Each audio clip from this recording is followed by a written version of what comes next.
Welcome to my channel. ఎలా ఉన్నారండి అందరూ? నేనైతే చాలా బాగున్నాను. ఈసారి ఫస్ట్ టైం నేను బెల్లం ఆవకాయ పెట్టాను.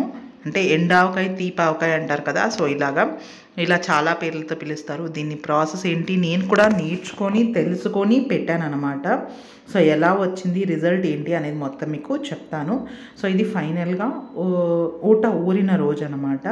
ప్రాసెస్ ఏంటి అంటే, దీనికి నేను స్టార్టింగ్ కదా అనేసి ఎక్కువ కాయలు తెచ్చుకోలేదు. నేనే రైతు బజార్కి వెళ్ళి తెచ్చుకున్నాను. 6 కాయలు మాత్రమే కొని అక్కడే 4 ముక్కలు కొట్టించేశాను.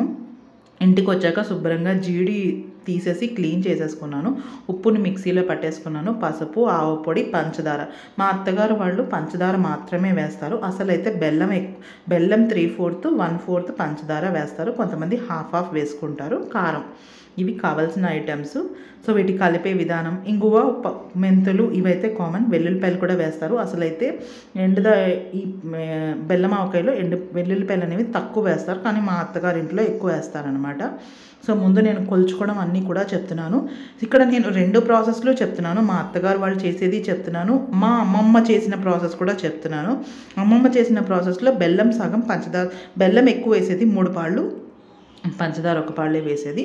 నేను ఇక్కడ గ్లాసున్నర ఆవపొడి, గ్లాసున్నర కారం, కొంచెం తక్కువ ఉప్పు వేశాను. ఎందుకంటే ఎక్కువగా ఉప్పు వేస్తే మనకు మళ్ళీ ఇది అవుతుందని చెప్పి గ్లాసున్నర ఆవపొడి, మళ్ళీ చెప్తున్నాను, గ్లాసున్నర కారం, 2 ఈక్వల్గానే వేసుకున్నాను. 1 స్పూను, కొంచెం పెద్ద స్పూన్తోనే పసుపు వేసుకున్నాను. పెద్ద స్పూన్ మెంతులు, ఇంగువ కూడా వేశాను. ఇంగువ కూడా దగ్గరగా ఒక పెద్ద స్పూన్లో పావు వంతు వేసాను అనమాట.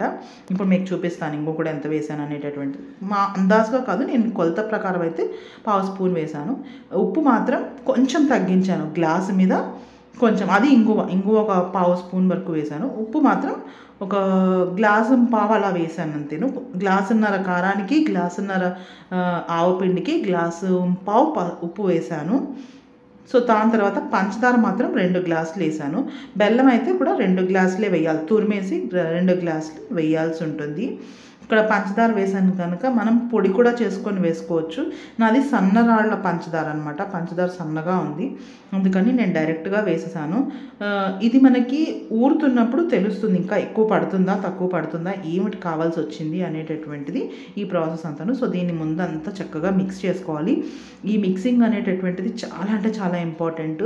ఎక్కడ మనకి పంచదార కానీ ఉప్పురాయి కానీ ఉండకూడదు. నేను ఉప్పు రాళ్ళని పొడి చేసుకున్నాను, ఎండబెట్టి పొడి చేసుకున్నాను. ఈవెన్ పచ్చావకాయకైనా అంతే, ఎండావకాయకైనా అంతే. నేను మంచిగా వాటిని ఒక్కసారి ఎండలో పెట్టేసి మిక్సీ పట్టేసుకుంటాను. అది కొలత కలుపుకుంటాను అనమాట. అలా కొలత కలుపుకున్నది నేను పచ్చళ్ళకి వాడతాను. కొన్నిసార్లు అలా మిక్సీ పట్టేసింది ఇంట్లో ఉంచుకొని మళ్ళీ రెగ్యులర్గా చేసే పచ్చళ్ళలో కూడా ఆ ఉప్పుని వాడుతూ ఉంటాను. సో ఫైనల్గా నా పౌడర్స్ అన్నీ రెడీ అయిపోయి, ఆవకాయ పౌడర్ అయితే రెడీ అయిపోయింది. ఇప్పుడు ఈ ముక్కలు ఏవైతే పొడుగు ముక్కలు ఉంటాయి, ఇవి కలెక్టర్ కాయలే వాడాలండి, మర్చిపోయాను చెప్పడం. వీటికి వేరే కాయలు పనిచేయవు, ఎందుకంటే అవి అంత తీయగా ఉండవు, అంత చప్పగా ఉండవు కనుక వీటికి కలెక్టర్ కాయలు మాత్రమే వాడతారు. సో నాకు మొత్తం 24 ముక్కలు వచ్చాయి. ఈ 24 ముక్కల్ని ఈ పొడిలో బాగా చేత్తో రబ్ చేసేసి ఉత్తి ముందు ముక్కలు అనేటటువంటివి వేసేసి ఒక లేయర్ మళ్ళీ ఆవపిండి వేసి కొంచెం నూనె కూడా వేసేసుకుంటూ అలా మొత్తం అంతా కూడాను దీనికి దగ్గరగా నాకు 3/4 kg నూనె కూడా పడింది. అలా మంచిగా పౌడర్స్లో ఏమంటారు ముక్కలకి పట్టించి వేస్తూ వచ్చాను. ఆయిల్ కూడా వేశాను. మనం తర్వాత రోజు ఇది ఇంచుమించు 5 రోజులు ఊరాలి. ప్రాసెస్ అదే చెప్తున్నాను మీకు. ఇలా వేసిన తర్వాత 5 రోజులు కలుపుతూ ఉండాలి. గరిటె పెట్టి రోజు పైనుంచి కిందకి అడుగు వరకు వెళ్ళేలాగా కలుపుతూ ఉండాలి. కలిపిన తర్వాత మనకి 5వ రోజు చిన్న చేతి మీద వేసుకొని చూసుకోవచ్చు ఏమైనా తక్కువ పడిందా ఎక్కువ పడిందా అని. ఇంకోటి, ఇది ఎండలు బాగా ఎక్కువ ఉన్నప్పుడు మాత్రమే పెట్టాలి. నేను చేసిన మిస్టేక్స్, ఎండాకాలం లాస్ట్కి వచ్చాక పెట్టాను, కానీ లాస్ట్ వరకు అని చెప్పను. మధ్యలో మనకి కొన్ని వర్షాలు పడడం వల్ల నాకు భయం వేసింది, ఏమిటవుతుందా అనుకొని, సరేలే ఫస్ట్ టైము ట్రయల్ బేసే కదా, ఎలా వస్తుందో చూద్దామనే దాంతోనే కదా అనేసి ఇంకా ఊరుకున్నాను. ఫైనల్గా బాబా దయ వల్ల నాకు మొత్తం అంతా పచ్చడి అంతా బాగా అయ్యింది. సో ఇది 5 days ఊరాలి. 5 days బాగా మనం డైలీ కలుపుతుండాలి. కలపకపోతే పైన బూజులాగా వచ్చేస్తుంది. సో కలపడం అనేటటువంటిది మస్ట్ అనమాట. కలుపు కింద నుంచి పైకి పైనుంచి కిందకి అంతా కలుపుతూ ఉండాలి.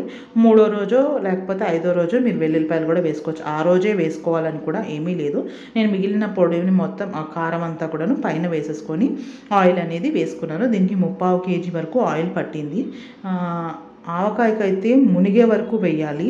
దీనికి మునగక్కర్లేదండి. ఆయిల్ అంటే పూర్తిగా డీప్గా మనకి పచ్చ ఆవకాయకి ఎండావకాయకి అంటే ఎండావకాయ అంటాము, తీపావకాయ అంటాం, మునిగే వరకు వేయక్కర్లేదు. ఎందుకంటే ఇందులో ఆల్రెడీ పంచదార ఉంటుంది. పంచదార కరిగినప్పుడు మనకి ఇంకొంచెం లిక్విడ్ కన్సిస్టెన్సీ వస్తుంది కనుక నేను 3 గ్లాసుల వరకు వేసాను. ఆయిల్ కూడా 1.5 గ్లాస్ 2 గ్లాస్ వేసి మళ్ళీ ఇంకొంచెం వేసాను అన్నమాట. ఇంకొక 1/2 గ్లాస్ తర్వాత వేసాను. 5వ రోజు కొంచెం మళ్ళీ నూనె తక్కువ అవుతుందేమో అని చెప్పేసి నేను వేసాను. సో ఇక్కడ మొత్తం అంతా కూడా వేసేసిన తర్వాత మూత పెట్టేసి ఉంచి 5 రోజులు బాగా కలపడం అనేది మస్ట్.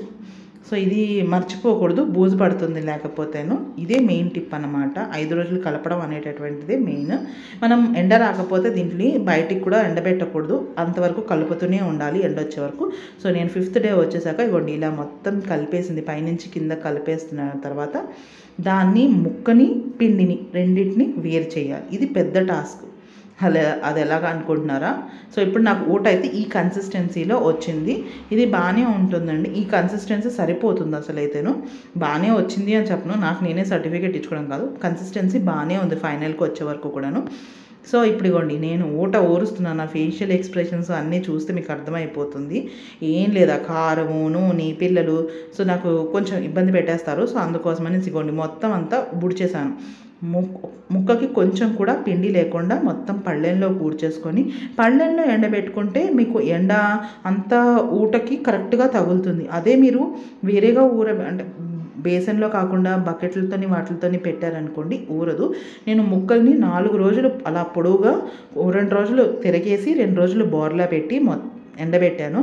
ఆ ఎండబెట్టిన తర్వాత మనం కత్తిపీటతోనే చిన్న చిన్న ముక్కలు ఒక్కొక్క ముక్క 3 ముక్కలు చప్పని 3, 4 మన ఇష్టం తరిగేసుకొని అవి 2-3 రోజులు ఎండబెట్టాలి. అవి కూడా అంతే. మీకు ఎండయ్యే అనేది తెలియడానికి పైన చూసారా చిన్న లేయర్ లాగా మన స్కిన్ మీద వింటర్ సీజన్లో ఎలాగైతే చిన్న స్కిన్ లాగా ఊడుతుందో అలా ఊడడం అనేది ఉంటుంది. నా ఊట కూడా ఆల్మోస్ట్ ఎండిపోయింది. చూడండి అంత మెత్తగాను ఉండవు, అంత డ్రైగాను ఉండవు. ఇది మనకు ఊటలో పీల్చుకున్నాక ఇంకా బాగుంటుంది టేస్ట్. సో ఫైనల్గా ఇక్కడ నేను ఆవకాయని మొత్తం అంతా కూడాను ఇది 5 రోజులు ఎండబెట్టాను. ఊట కూడా ఒక రోజు ఎండబెట్టి ఒక రోజు ఆపాను, ఒక రోజు ఎండబెట్టి ఒక రోజు ఆపాను, ఇలా 5 రోజులు ఎండబెట్టాను. ముక్కలు మాత్రం కంప్లీట్గా డ్రై అయ్యే వరకు ఎండబెట్టి తర్వాత ఒక రోజు ఉన్నాక నెక్స్ట్ డే మొత్తం కలిపేసి ఒక 4-5 డేస్ తర్వాత దాన్ని ఒక 15 డేస్ తర్వాత తింటే చాలా అంటే చాలా బాగుంటుంది. ఒకసారి మీరు కూడా ట్రై చేయండి. ఇది నేను ఫస్ట్ టైం చేసిన రెసిపీ అండి.